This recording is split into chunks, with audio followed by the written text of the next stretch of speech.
في أماكن كده أول ما تدخلها بتحس إنك بتتنفس من جديد، مش عشان شكلك حلو، لأ علشان الأماكن دي فيها روح. ساعات مش لازم تسافر عشان تتنفس، كل اللي محتاجه إنك تروح مكان فيه حياة، لأن الشغف مش بيروح، هو بس بينام ومستني المكان الصح يصحيه. وعايزك بقى تعمل حاجة تشربها وتركز معايا، وما تنساش اللايك والاشتراك في القناة. وزي ما انتوا عارفين إن احنا هنا في أنتيكا بنحكي عشان نفهم نفسنا مش نحكم عليها، فيلا بينا نخش في الفيديو.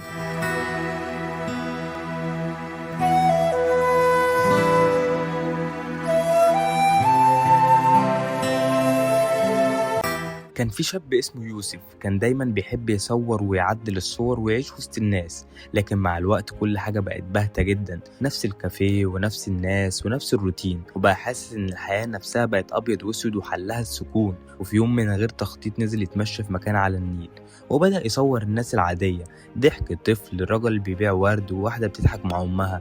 رجع بيته وشاف الصور دي وقال ازاي كنت ناسي ان الحياة حوالينا مليانة بألوان، وانا كنت شايفها رمادي. فاللي عايز اوصلهولك ان اوقات الشغف مش بيروح، هو بس بيستخبى ورا الزحمة. وعلم النفس بيقول ان الشغف مش ثابت خالص، هو بس بيتغذى على التغيير، وان الانسان بطبعه بيزهق من الروتين حتى لو كان بيحب اللي بيعمله.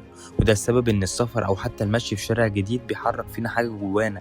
مش لازم تغير شغلك عشان ترجع الشغف، اوقات كل اللي محتاجه انك تغير المكان اللي بتفكر فيه.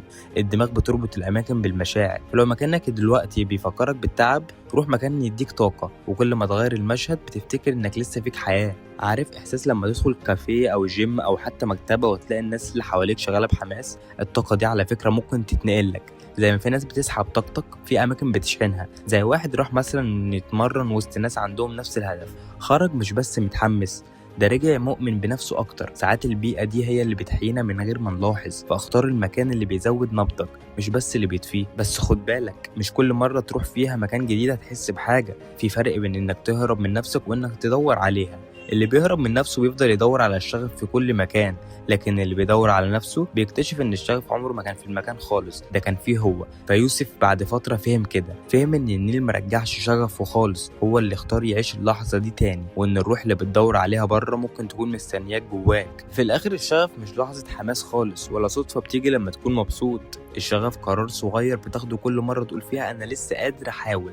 روح الأماكن اللي فيها حياة، لكن ما تنساش إن الحياة الحقيقية بتبدأ لما ترجع تشوفها جواك. وبس كده، وهنا بنيجي لنهاية الفيديو، وأتمنى الفيديو ده يكون عجبكم، وإلى اللقاء في الفيديو القادم. ما تنساش بقى اللايك والاشتراك في القناة. سلام.